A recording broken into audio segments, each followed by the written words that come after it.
अफगानिस्तान में पाकिस्तान की air strike के बाद अगर आप देखें तो दोनों देशों के बीच तनाव अपने चरम पर पहुंच चुका है।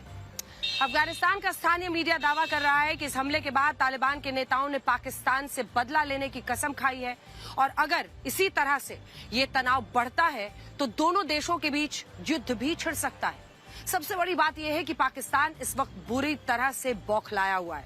उसने ऐसे वक्त में ये एयर स्ट्राइक्स की है जब तालिबान के विदेश मंत्री आमिर खान मुत्तकी पहली बार भारत के दौरे पर आए हैं और आज जब आमिर खान मुत्तकी और भारत के विदेश मंत्री एस जयशंकर के बीच मुलाकात हुई तब पाकिस्तान इन तस्वीरों को देखकर परेशान हो रहा है। हम आपको सबसे पहले ये तस्वीरें दिखाते हैं जो अफगानिस्तान के काबुल और बरमल जिले से आई हैं जहां पाकिस्तान के लड़ाकू विमानों ने हमले किए। पाकिस्तान ने सबसे पहले देर रात अफगानिस्तान की राजधानी काबुल को निशाना बनाया। पाकिस्तान का कहना है कि उसकी यह कार्रवाई तहरीके तालिबान पाकिस्तान के खिलाफ थी और इसमें टीटीपी के कम से कम 30 ठिकानों को नष्ट किया गया। अब टीटीपी से पाकिस्तान की क्या दुश्मनी है वो भी समझिए। पाकिस्तान ये आरोप लगाता है कि उसके खैबर पख्तूनख्वा प्रांत में यही आतंकवादी संगठन लगातार हिंसा फैला रहे हैं। पिछले कुछ दिनों में ऐसे कई हमले हुए हैं जिनमें टीटीपी के हमलावरों ने पाकिस्तानी फौज के कई सैनिकों को मौत के घाट उतारा। इनमें 11 जवान तो इसी हफ्ते खुर्रम जिले में मारे गए और इसी बात को आधार बनाकर पाकिस्तान ने अफगानिस्तान में टीटीपी के ठिकानों पर ये हवाई हमले किए। हालांकि यहाँ टीटीपी का पक्ष जानना भी जरूरी है। टीटीपी को एक आतंकवादी संगठन माना जाता है जिसका पाकिस्तान के खिलाफ सबसे बड़ा विरोध ड्यूरेंट लाइन को लेकर है। ये सीमा ब्रिटिश राज में खींची गई थी जो अफगानिस्तान और ब्रिटिश इंडिया यानी अविभाजित भारत को अलग करती थी। टीटीपी कहता है कि इस लाइन ने पश्तून समुदाय को 2 हिस्सों में बांट दिया और आधे पश्तून अफगानिस्तान में रह गए, आधे पश्तून पाकिस्तान के खैबर पख्तूनख्वा में चले गए और इसी खैबर पख्तूनख्वा पर टीटीपी अपना दावा करता है। उसका कहना है कि पश्तून एक ही उम्मत है, एक ही इलाका है और इसे 2 देशों में बांटना गलत है। इसीलिए टीटीपी एक इस्लामिक पश्तूनिस्तान की मांग करता है और उसकी आजादी की मांग करता है। यहां आप इस बात को भी समझिए कि पाकिस्तान अपने देश में टीटीपी के साथ चल रहे इस असंतोष के लिए अफगानिस्तान को क्यों जिम्मेदार मानता है।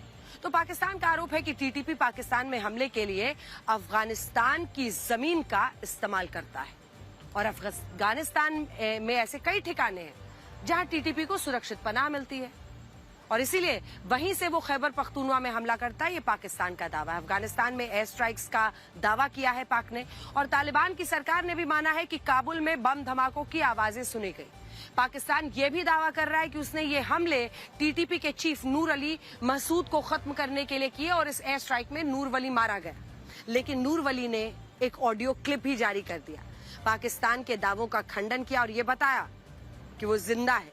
सोचिए क्या भद पिटी है पाकिस्तान की। सुनिए। इस हमले के बाद तालिबान ने पाकिस्तान से बदला लेने की कसम खाई और इसलिए आज बड़ा सवाल यह है कि क्या पाकिस्तान और अफगानिस्तान के बीच युद्ध भी हो सकता है। और मान लीजिए अगर ये युद्ध होता है तो ऐसी स्थिति में तालिबान पाकिस्तान की सेना को कितनी टक्कर दे पाएगा। पाकिस्तान के पास दुनिया की 12वीं सबसे बड़ी सेना है जबकि अफगानिस्तान में तालिबान के पास दुनिया की 118वीं बड़ी सेना। बहुत पीछे है, बहुत पीछे अफगानिस्तान पाकिस्तान से। तालिबान के पास सिर्फ 80,000 जवानों की फौज है जबकि पाकिस्तान के पास 6.5 लाख सक्रिय सैनिकों की फौज। तालिबान का रक्षा बजट सिर्फ 3,000 करोड़ रुपए का है और अफगानिस्तान के पास अपना कोई एयर डिफेंस सिस्टम ही नहीं है जबकि पाकिस्तान के पास 66,000 करोड़ रुपए का रक्षा बजट है और उसके पास चीन से खरीदा गया एयर डिफेंस सिस्टम है जिसे भारत ने ऑपरेशन सिंदूर के वक्त नाकाम किया था। और अफगानिस्तान के पास कुल 9 एयरक्राफ्ट हैं, पाकिस्तान के पास 1,399 एयरक्राफ्ट। देखिए तालिबान के पास 5,000 बख्तरबंद गाड़ियां हैं और इनमें बहुत सारी गाड़ियां ऐसी हैं जिन्हें अमेरिकी सेना छोड़कर गई थी जबकि पाकिस्तान के पास 17,000 बख्तरबंद गाड़ियां हैं और पाकिस्तान एक परमाणु संपन्न देश है। इस हिसाब से आप देखेंगे तो सेना और हथियारों के मामले में पाकिस्तान तालिबान से बहुत आगे है। लेकिन यह भी सच है कि तालिबान गुरिल्ला युद्ध लड़ने में माहिर है और ऐसे में पाकिस्तान कभी नहीं चाहेगा कि वो किसी भी तरह के गुरिल्ला वॉर में, गुरिल्ला युद्ध में तालिबान के साथ उलझे क्योंकि अमेरिका 20 साल तक इस गुरिल्ला युद्ध में तालिबान को जड़ से खत्म नहीं कर पाया और आखिर में तालिबान वापस से अफगानिस्तान की सत्ता पर काबिज हो गया, अमेरिकी चले गए। वैसे पाकिस्तान के दोहरे चरित्र को इसी बात से समझा जा सकता है कि जब भारत पाकिस्तान में आतंकवादियों के ठिकानों को निशाना बनाता है तो पाकिस्तान की सरकार और सेना दुनिया में घूम घूम कर रोती है कि भारत ने उसकी संप्रभुता को चुनौती दी और इन हमलों में उसके नागरिक मारे गए। पाकिस्तान के पूर्व विदेश मंत्री बिलावल भुट्टो ने तो ऑपरेशन सिंदूर के बाद ये कहा था कि भारत ने रात के अंधेरे में कायराना हमला किया। लेकिन आज बिलावल भुट्टो और पाकिस्तान की सरकार से हम ये पूछते हैं कि उन्होंने रात के अंधेरे में अफगानिस्तान पर हमला करके बहादुरी दिखाई। अरे अफगानिस्तान तो एक ऐसा देश है जिसके पास कोई एयर डिफेंस सिस्टम तक नहीं। पाकिस्तान की वायुसेना के लिए काबुल और दूसरे जिलों में जाकर हमला करना कोई बहुत मुश्किल काम नहीं था। ऊपर से पाकिस्तान की वायुसेना ने बरमल जिले के एक गांव पर हवाई हमले किए जिसमें 15 आम लोग और बच्चे मारे गए। उसकी तस्वीरें भी आप देख सकते हैं। आज सवाल यही है कि अगर पाकिस्तान आतंकवाद के खिलाफ अफगानिस्तान में अपनी एयर स्ट्राइक्स को सही बताता है तो वो इसी आतंकवाद के खिलाफ पाकिस्तान में भारत की एयर स्ट्राइक को गलत कैसे बता सकता है।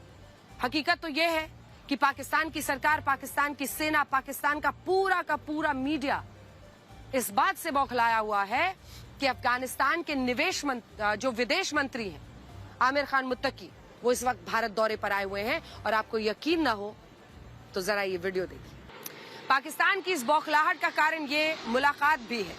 आज भारत के विदेश मंत्री एस जयशंकर और तालिबान के विदेश मंत्री आमिर खान मुत्तकी के बीच द्विपक्षीय वार्ता हुई और इसमें यह फैसला भी हुआ कि भारत फिर से अफगानिस्तान में अपना दूतावास शुरू करेगा।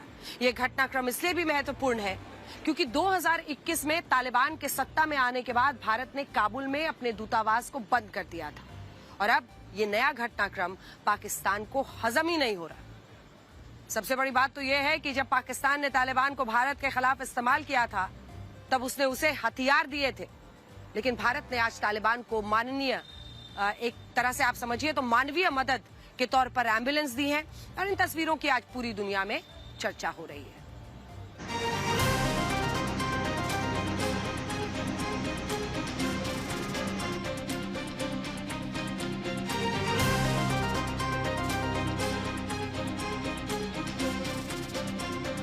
Now it is important that we are understanding and make use of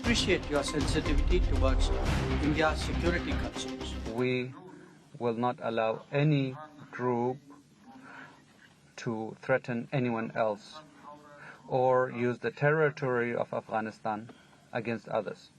Excellency, we have a common commitment towards growth and prosperity. However, these are endangered by the shared threat of cross-border terrorism that both our nations face. We must coordinate efforts to combat terrorism in all its forms and manifestations. We appreciate your sensitivity towards India's security concerns. इस मुलाकात से ये बात तो स्पष्ट हो गई है कि भारत तालिबान की सरकार को गंभीरता से ले रहा है और उसे अफगानिस्तान की प्रतिनिधि संस्था के तौर पर स्वीकार कर रहा है। भारत को यह अंदाजा हो गया है कि तालिबान अफगानिस्तान में लंबे वक्त तक रह सकता है, इसीलिए तालिबान के साथ हमारी ये बातचीत जरूरी है। और सबसे बड़ी बात यह है कि अफगानिस्तान का भारत के साथ आना पाकिस्तान को परेशान करेगा। पाकिस्तान ने चाइना की मध्यस्थता से तालिबान को अपने करीब लाने की कोशिश की थी, लेकिन तालिबान ने इसकी जगह भारत के साथ अपने रिश्तों को प्राथमिकता दी। देखिए, ये बात सही है कि भारत ने अभी तालिबान को मान्यता नहीं दी है और इसकी वजह से आज की द्विपक्षीय बैठक में भी भारत ने तालिबान को अपना झंडा लगाने की अनुमति नहीं दी। लेकिन भारत अफगानिस्तान के साथ अपने रिश्तों को नेविगेट कर रहा है, खुद तय कर रहा है। और आप पाकिस्तान के विदेश मंत्री ख्वाजा आसिफ को सुनिए, जो ये कह रहे हैं कि अफगानिस्तान भारत के साथ था, भारत के साथ है और भारत के साथ ही रहेगा। समझ में आ गया इनको? आपको पता है कि पाकिस्तान आज तक तरक्की क्यों नहीं कर पाया? आज की भी उसके हाथ में भीख का कटोरा क्यों रहता है? इसका कारण यह है कि पाकिस्तान ने खुद से ज्यादा भारत पर ध्यान दिया। उसने अपनी सारी ताकत भारत के साथ नफरत करने में लगाई और इसी का नतीजा है कि आज पूरा पाकिस्तान भूख, गरीबी, हिंसा की आग में सुलग रहा है। आज आप देखेंगे तो पाकिस्तान को कट्टरपंथी ताकतों ने हाईजैक कर लिया है। लाहौर से आई इन तस्वीरों को देखिए, जहां तहरीके लब्बैक पाकिस्तान ने हिंसक विरोध प्रदर्शन किया और आरोप है कि पाकिस्तान की पुलिस ने इस भीड़ को इस्लामाबाद में अमेरिकी दूतावास तक मार्च निकालने में से रोकने के लिए तेजाब का भी इस्तेमाल किया। इस हिंसक टकराव और हंगामे में कई लोग घायल हुए। यह हिंसा इसलिए हुई क्योंकि पाकिस्तान के लोग गाजा के पीस प्लान का विरोध कर रहे हैं और ये कह रहे हैं कि इस पीस प्लान से फिलिस्तीन के अधिकार सीमित हो जाएंगे और पाकिस्तान की सरकार ने इस पीस प्लान को समर्थन देकर फिलिस्तीन के मुसलमानों के साथ विश्वासघात किया है। कई लोग आज ये प्रश्न पूछ रहे हैं पाकिस्तान के अंदर अपनी सरकार से कि अमेरिका के पिट्ठू क्यों बन गए। पाकिस्तान की हालत यह है कि उससे ये प्रदर्शनकारी संभल नहीं रहे। इस्लामाबाद, रावलपिंडी, पेशावर, लाहौर, तमाम शहरों में इंटरनेट बंद कर दिया।